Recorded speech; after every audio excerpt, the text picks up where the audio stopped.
Buenas tardes, estimados profesores. El día de hoy, junto a mis compañeros Yasna Payimanque, Ian Fassler, Paulina Gutiérrez y quien les habla, Valentina Arias, les hablaremos sobre la enfermedad de von Gierke. A continuación desarrollaremos la presentación en la siguiente cronología, partiendo por la introducción y los presuntos objetivos a cumplir. Explicaremos la enfermedad, en qué consiste, cuál es su causa y los síntomas que puede presentar y el tratamiento utilizado hasta ahora. Luego procederemos a presentar una pequeña relación que existe entre esta enfermedad y la asignatura, como también la profesión que estamos cursando. Finalmente, daremos una pequeña conclusión y una discusión.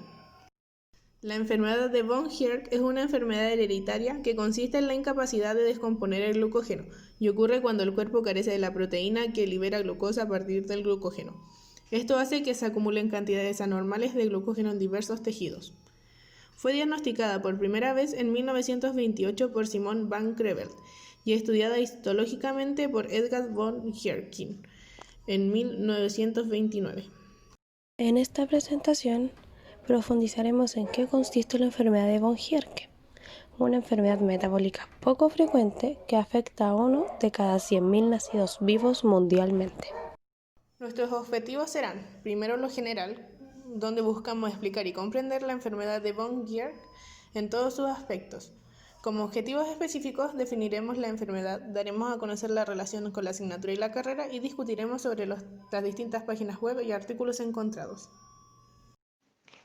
¿Qué es? La enfermedad de von Gierke es un trastorno hereditario provocado por un acúmulo anormal de glucógeno debido a la deficiencia de glucosa 6-fosfata, G6-fosfatasa, la cual corresponde a la enzima que interviene en el último paso de la producción de glucosa, a partir de las reservas de glucógeno hepático y de la gluconeogénesis, causa una grave hipoglicemia. Esto provoca que se acumulen cantidades anormales de glucógeno en distintos tejidos, normalmente el hígado, que es el más afectado, ya que generalmente el hígado almacena la mayor cantidad de glucógeno, en este caso la glucosa. No obstante, el hígado no es el único que puede verse afectado, sino que también puede existir deficiencia de la enzima de los riñones e intestino delgado. ¿Cuál es la causa? La causa de esta enfermedad radica en algo llamado herencia autosómica recesiva. Esto quiere decir que deben estar presentes dos copias de un gen normal para que se desarrolle la enfermedad o el rasgo. Para que esta afección se denomine autosómico, debe existir una mutación en uno de los genes de los primeros 22 cromosomas no sexuales. Y como los genes vienen en pares, uno proviene de la madre y el otro del padre, la herencia recesiva significará que ambos genes de un par de cromosomas deben ser anormales para causar la enfermedad. Las personas con solo un gen defectuoso en el par se consideran portadoras, mientras quienes posean ambos genes serán los afectados por la enfermedad. Estas personas portadoras con mucha frecuencia no son perjudicadas por esta afección, pero sin embargo se las pueden transmitir el gen anormal a sus hijos. Si se nace de padres que porten el mismo gen autosómico recesivo, habrá una probabilidad del 25% de heredar el gen anormal de ambos padres y desarrollar la enfermedad. También existirá un 50% de probabilidades de heredar un gen anormal, en este caso sería un portador. En otras palabras, para un niño nacido de una pareja en la que ambos portan el gen, pero no tienen signos de la enfermedad, el resultado esperado para cada embarazo es un 50% de probabilidades de que el niño nazca con dos genes normales. Quiere decir que va a ser normal.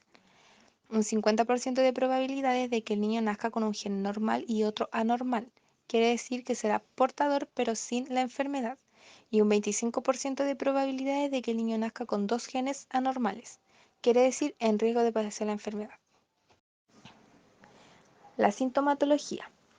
Los síntomas de la enfermedad de von Gierke por lo general suelen ser hambre constante y necesidad frecuente de comer, tendencia a sangrados nasales y formación de hematomas, fatiga, irritabilidad, mejillas hinchadas, extremidades y tórax delgados y un vientre protuberante. Existen también pruebas y exámenes los cuales suelen mostrar signos de retraso en la pubertad, hígado hinchado, gota, enfermedad intestinal inflamatoria, tumores hepáticos, los niveles de azúcar en la sangre muy bajos, también crecimiento lento o insuficiencia en el desarrollo. También existen síntomas que pueden derivar desde las pruebas y exámenes que se realizan en estos casos. Algunos síntomas pueden ser retraso en la pubertad, hígado hinchado, gota, enfermedad intestinal inflamatoria, tumores hepáticos, niveles de azúcar en la sangre muy bajos y crecimiento lento o insuficiencia en el desarrollo. Con tratamiento, el crecimiento, la pubertad y la calidad de vida han mejorado para las personas que tienen esta enfermedad. Aquellos que han sido identificados y tratados cuidadosamente a temprana edad pueden vivir hasta la vida adulta. No obstante, la tardanza en la identificación de esta enfermedad puede traer problemas tales como insuficiencia renal, niveles bajos de azúcar en la sangre, potencialmente mortal, tumores hepáticos, posibles complicaciones, infecciones frecuentes, tumores hepáticos, osteoporosis, convulsiones, letargo, confusión debido a la hipoglucemia, corta estatura, desarrollo deficiente de características sexuales secundarias, úlceras en la boca o los intestinos. Como los pacientes con esta patología pueden almacenar glucosa como glucógeno, pero no pueden liberarlo normalmente, con el tiempo se acumulan grandes cantidades de glucógeno en el hígado. Ciertas hormonas, particularmente el glucagón, se incrementan en el cuerpo intentando hacer crecer el nivel de azúcar en la sangre, pero eso resulta imposible. También se incrementa considerablemente el ácido láctico y las grasas en la sangre. Las grasas están movilizadas y se almacenan en el hígado con el glucógeno. Esto conduce a un agrandamiento del hígado. Esto se llama hepatomegalia. Tratamiento. El objetivo del tratamiento es evitar la hipoglucemia y la acidosis láctica. Comer frecuentemente durante el día, especialmente alimentos que contengan carbohidratos. Los niños mayores y adultos pueden tomar maicena por vía oral para incrementar su ingesta de carbohidratos. Se coloca una sonda de alimentación a través de la nariz hasta el estómago para proporcionar azúcares o almidón de maíz crudo toda la noche. La dieta debe contener un 60% de hidratos de carbono exentos de galactosa o fructosa. Se sugiere una alimentación por sonda nasogástrica o por goteo continuo en lactantes. También existen protocolos de uso nocturno a largo plazo, acompañados de una alimentación oral diurna fraccionada con fórmulas basadas en polímeros de glucosa o almidones de absorción lenta. Alimentación continua nocturna. Corresponde del 25 al 35% del total de los requerimientos de energía durante 10 a 12 horas y puede incluir fórmulas infantiles, glucosa o polímero de glucosa. Como la liberación de glucosa por esta vía es lenta, se debe iniciar 1 hora después de la alimentación del día. El fraccionamiento es cada 2 a 4 horas durante el día y en la noche con una alimentación por sonda durante 12 horas. Al inicio de la alimentación sólida hay que comenzar con papillas ricas en almidón, arroz, papas o pastas. A los adolescentes o adultos se le pueden proporcionar una mayor dosis de almidón crudo en la noche y así evitar alimentaciones a medianoche. Desde la década de los 80 se utiliza el almidón crudo de maíz porque enlentece la digestión y absorción, liberando disacáridos y dextrinas en forma progresiva. Se ha demostrado que las féculas de maíz crudo permiten mantener una glicemia normal hasta por 6 a 8 horas y disminuyen la producción de ácido láctico. Al aportar la mayor parte de los hidratos de carbono, como almidón crudo de maíz, se debe eliminar los hidratos de carbono con sacarosa, lactosa, fructosa, galactosa o sorbitol. En relación con la asignatura, lo primero que debemos hacer es describir qué es el glucógeno y qué es la glucosa 6-fosfato, ya que esta es la principal responsable de esta enfermedad. El glucógeno es un polisacárido formado por moléculas de glucosa unidas entre sí, de una forma especial que confiere a la molécula una estructura arbórea, que permite acumular millones de moléculas de glucosa.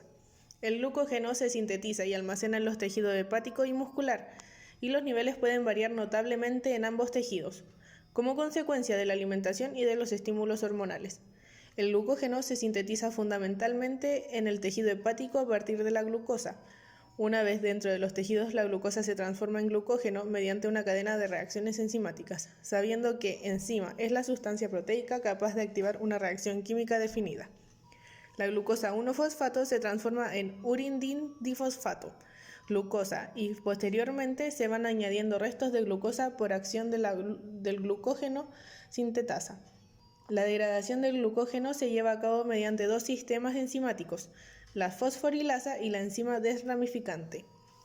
La fosforilasa libera glucosa 1-fosfato. Esta degradación del glucógeno se traduce en la formación de glucosa libre en un 8 al 10% y de glucosa 1-fosfato en un 90%.